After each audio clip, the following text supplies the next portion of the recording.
Well, good morning. How's everybody doing? You doing good this morning? Yeah, great time worshiping with you. Thanks for being here and being a part of that today. You ever been on a cruise ship? Yeah, I was thinking about that because some friends of mine left on a cruise yesterday. So I've been kind of thinking about cruise ships. About 5 years ago, Ann and I, we went on a cruise, and it was an amazing experience, right? This is what I remember, though, about going on a cruise. You go to all this effort and money and travel to get yourself onto this really big boat, okay? I mean, it takes a lot to figure out who the kids are going to stay with and what flight you're going to take and all of that. And so you finally go through all of that, and you get on this big boat, and what's the very first thing they do?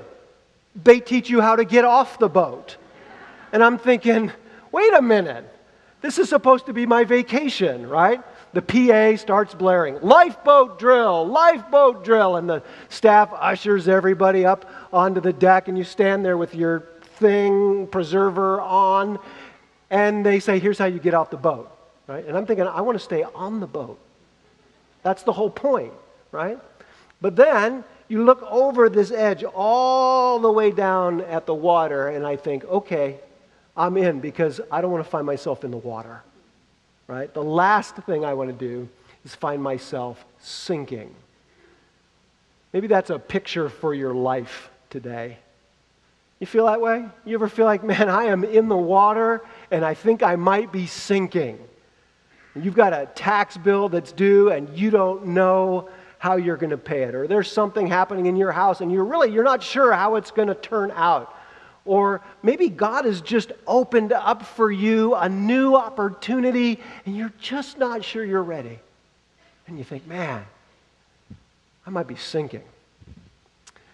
So today, in our last episode of Unexpected Encounters, we're going to talk about Peter, the Apostle Peter, and he's going to have one of these unexpected encounters with Jesus, and it starts with him finding himself in the water, sinking.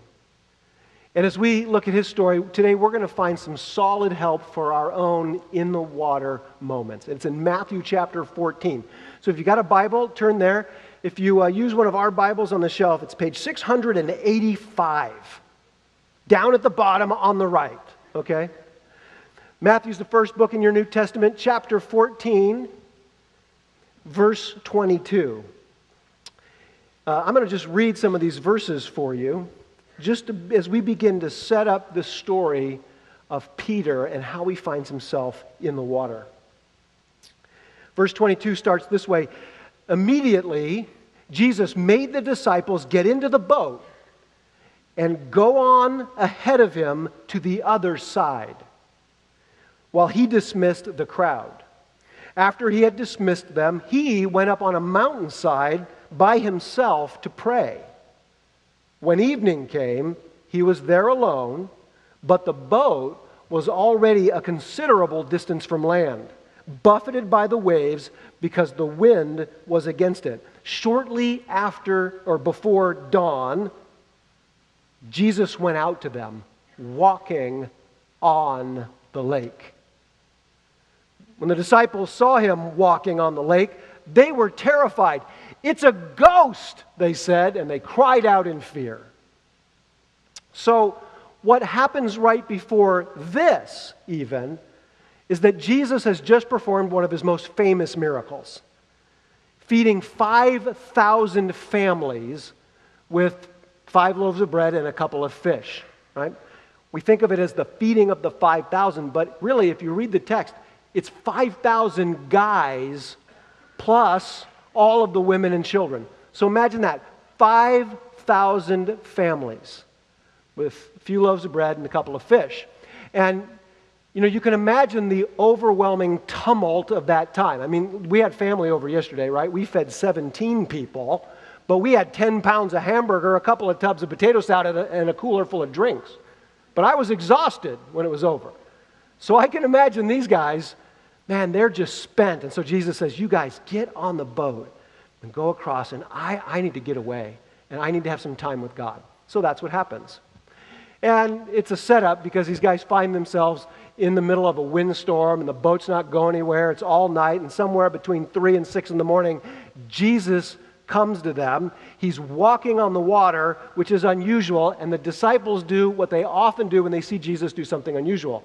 They get scared, and they cry out, "Oh my goodness, it's a ghost." Okay? And so that's behind the story that we're about to see Peter step into. So let's take a look at verse 27. I'll put these up on the screen. In verse 27, it says, but Jesus immediately he says to them, "It's I, don't be afraid." "Lord, if it's you," Peter replied, "tell me to come to you on the water." "Come," he said. Then Peter got down out of the boat, he walked on the water, and he came toward Jesus. But when he saw the wind, he was afraid, and beginning to sink, he cried out, "Lord, save me!" And immediately Jesus reached out his hand and he caught him. "You of little faith," he said, "why did you doubt?" Why did you doubt? I don't know what it is that might grab you about this event of Peter finding himself in the water. You know that Matthew, Mark, Luke, and John, all four of the gospel writers, record the feeding of the 5,000 families. And then Matthew, Mark, and John, they all record the event of Jesus after that, walking on the water towards his disciples. But it's only Matthew who tells us this part, the rest of the story, with Peter ending up in the lake. And I think it's because Matthew, who was a fellow disciple, I think he had something about Peter, right? Because in his book, he's always showing Peter doing crazy stuff. It's like he just wants to say, hey, this guy Peter, he's impetuous. And so that's what we see here. Here's this account of Peter getting into the water and finding himself sinking in front of Jesus. And the way that this event is often portrayed, or the way we often read this story, is kind of something like this. Peter is in the boat, he sees Jesus, and kind of impulsively, he jumps in the water, right? And he starts walking on the water, but then he takes his eyes off of Jesus, and he starts to sink. And so Jesus has to rescue him. And then Jesus kind of reprimands him and says, "You of little faith, why'd you doubt?" And when we read this story that way, it leads us to, well, one of two responses. One is to say, man, why didn't he just stay in the boat? Right? Or, wow, Peter, you got to try harder, man. You got shame on you. You should be more faithful, right? Because that's kind of how we think. The last place I want to find myself is in the water, sinking right in front of Jesus, right? That seems bad. And so I think, man, I'm better off if I just stay on the boat. Or I beat myself up. I gotta be a more unsinkable Christian. I gotta try harder, right? But I don't think that's the right way for us to read this story. See, the way we usually tell the story, the pivotal moment is when Peter takes his eyes off of Jesus and begins to sink. But I don't think that's it. I think the pivotal moment in the story is when Peter gets out of the boat. It's when Peter gets out of the boat, because all of the good stuff in the story happens after he gets out of the boat. And just like him, we're going to miss the good stuff in the story if we stay in the boat, or if we say, hey, I'm not getting out of the boat until I'm sure that I won't sink. I'm sure that I won't start doubting. Okay? I want you to notice a couple things. First, notice in verse 29 that what Peter is really doing, he's responding to Jesus' call. Jesus says, come on, out of the boat. And so What Jesus does isn't just an impulse. He's not trying to prove something. He's just responding. And his first thought when he sees Jesus is to start moving toward him. He moves toward him. Right? And I think that's important. Now, this isn't going to be the only time, actually, that Peter does this in his life. There's going to be another time later. If you read the last chapter of the Gospel of John, it's after Jesus has been crucified, and Peter's not sure what to do now that Jesus is gone, and he's out on the lake in his boat, and he's fishing, and Jesus shows up on the beach after his resurrection. And when Peter looks and he sees Jesus on the shore, he jumps in the water and he starts swimming, because that's what Peter does. When he sees Jesus, he wants to start moving toward Jesus. But the second thing I want you to see is, did you notice where Peter was when he started sinking? Look at verse 31. Verse 31 says, immediately Jesus reached out his hand and caught him. Okay, tell me this. How close to somebody do you have to be for them to immediately grab you? Now, I know you're thinking, well, Jesus could have done like the Jedi mind transport thing, and whew, now I'm close. But I don't think that's what's happening here. I think Peter made it all the way to Jesus. Because when he starts sinking, Jesus is right there and he catches him immediately. And that's important, because what happens to Peter is right then, when he needed it most, he experiences the very real, tangible presence of Jesus hanging on to him, not letting him drown. And that wouldn't have happened if he'd stayed on the boat, right? Or that wouldn't have happened if he said, I got to wait. I'm not getting out of the boat till I know I won't sink. I won't doubt. I won't fail. But he didn't. And that's what Christianity offers. That's what a personal relationship with Jesus offers. Not just living your life and drawing strength or drawing inspiration from the teachings of Jesus or the example of Jesus. Christianity offers more than that. It offers the right here, right now presence of Jesus in your life. Do you want that? Your spouse has died and you're not sure if you can take the very next step in your life. Jesus can be right there with you, helping you. You need to have a conversation, a serious talk with someone you know it's important, but you're afraid. Jesus says, I'll be right there, and I'll hold you. If you start to slip, don't you worry. I'll be there. Right there. Maybe you're feeling this kind of interest, this call, this sense that you want to be involved, helping. Maybe it's someplace in your community. Could be someplace at church. Maybe it's someplace at work. Your interest is sort of piqued and you're drawn towards this, but you're not sure. You're not sure you're strong enough or faithful enough, and you're not sure it'll work. Jesus says, I'll just hold you. Don't worry about the sinking part. Just experience my presence. And listen, you don't get any of that until after you're out of the boat. See, I don't think Jesus is really rebuking Peter. I think he's saying, man, your faith, it is not all that it could be. But I'll be right here. I'll be right here holding you. I'll make sure you don't sink. I'll make sure you don't drown. There's something else that happens after Peter gets out of the boat. Something that I don't think would have happened if he hadn't. Look at the last two verses in this account.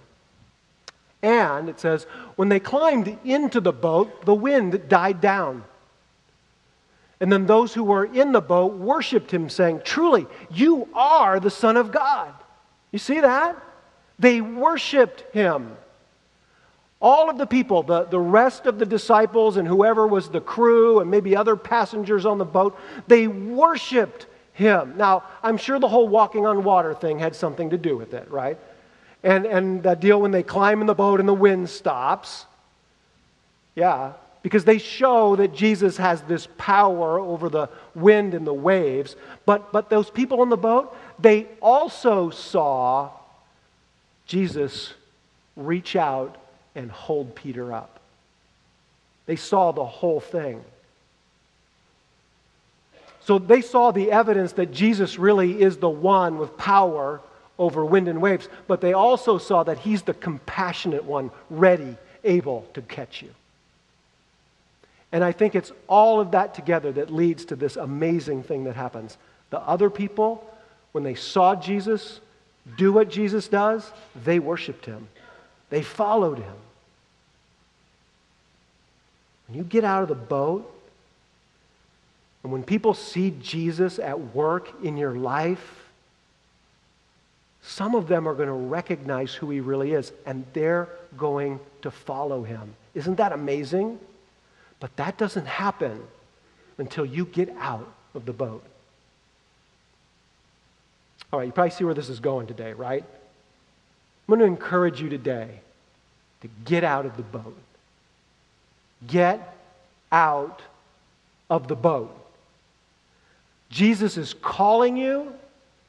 Jesus is inviting you to get out of the boat and to come toward him. Don't stay in the boat. You don't experience the good stuff until you get out of the boat. And besides, think for a minute, who's left in the boat, right? Right? You've got Thomas. He doesn't believe anything unless you show it to him first, right? There's Andrew, the timid guy. There's James and John, the arguers, right? They're the sons of thunder because they're always arguing about who's better and who's in charge. Oh yeah, then Matthew, like the IRS agent. Who wants to be on the boat with those guys? Get out of the boat. Move towards Jesus. And listen, people, don't worry about sinking. Sinking's not the problem. Staying in the boat is. Don't think you shouldn't get out of the boat until you have your act together enough, or until you're sure you won't start doubting, or you're sure you won't start sinking. Jesus is going to be right there, ready to hold you, ready to catch you, ready to be with you and lift you up. So imagine this, when you get out of the boat and you let Jesus catch you when you sink, other people are going to see that and they're going to take notice when they see what Jesus can do in someone else's life, and they will believe too. All right, so this morning, where is Jesus inviting you to get out of the boat? That's really what I want you to think about today. We're going to take a few minutes this morning, and I want to let you just identify, think about one place, one area, one circumstance where you know, or you just suspect that Jesus is inviting you out of the boat. And he's saying, come toward me. And don't worry about sinking. Just come toward me. And this morning, as you let God speak into your life that way, I want you to identify a very concrete, an actual step to take toward Jesus. All right? So, for instance, that step for you today, that getting out of the boat, could be fully trusting in Jesus for your salvation. Right? I mean, maybe you've been sort of dabbling. You know, you put your toe in the water. You're hearing about Jesus, but you're thinking that maybe you still need to rely on your ability to be good, to do good things, just in case. Or you're still hanging on to different other belief systems that you've grown up with.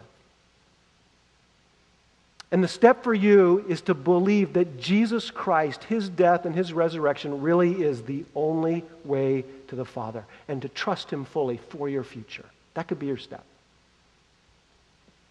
Your step out of the boat today could be befriending a neighbor, caring about somebody that you live near. A friend of mine this week was telling me the stories about how they felt Jesus leading them to befriend their neighbor. And they did. And they took this risk, and God is doing some wonderful, amazing things because of that.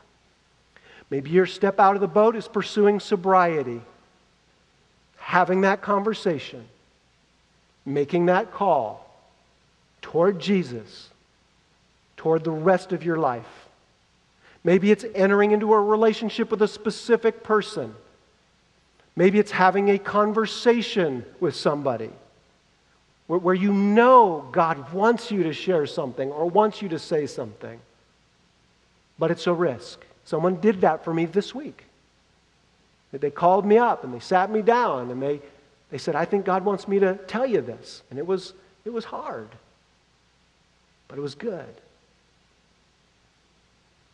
Maybe your step is to take a step of connection with the Christian family, with a church family, where you can grow in your faith. Maybe you've been dabbling. You come here when you want, you go there, whatever, just not sure. Maybe God's saying, no, you need a family so you can grow. Maybe it's taking a step of generosity, trusting God to provide for you as you give to His mission. Maybe again, there's a ministry that piques your interest somewhere out in the community. And you sense a drawing to it, but you're not sure. Maybe you need to take a step and make a call. Attend a meeting. Maybe for you, your step is simply to leave the arguers and to leave the complainers, to leave them behind and move toward Jesus. Take a step away. Sometimes in our church, we can have a critical spirit. We talk to each other in ways that aren't good. Maybe Jesus is saying, I want you to step away from that. I want you to move toward me. As you think this morning about where it is that Jesus is inviting you to step out of the boat and to move toward Him, I want you to answer this question. What's keeping me in the boat? What's keeping me? For me, it's fear. It's fear of sinking. I don't want to find myself in the water, flailing. This week, I took a risk with some people that I really care about.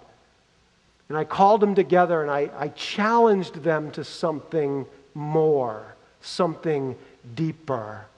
And it didn't go perfectly. And in the middle, I felt like I am sinking. But Jesus was there. He was holding me up. It was good. It was good. Listen, this is my vision for us. I have this vision of us as a congregation, a whole bunch of people flailing around in the water.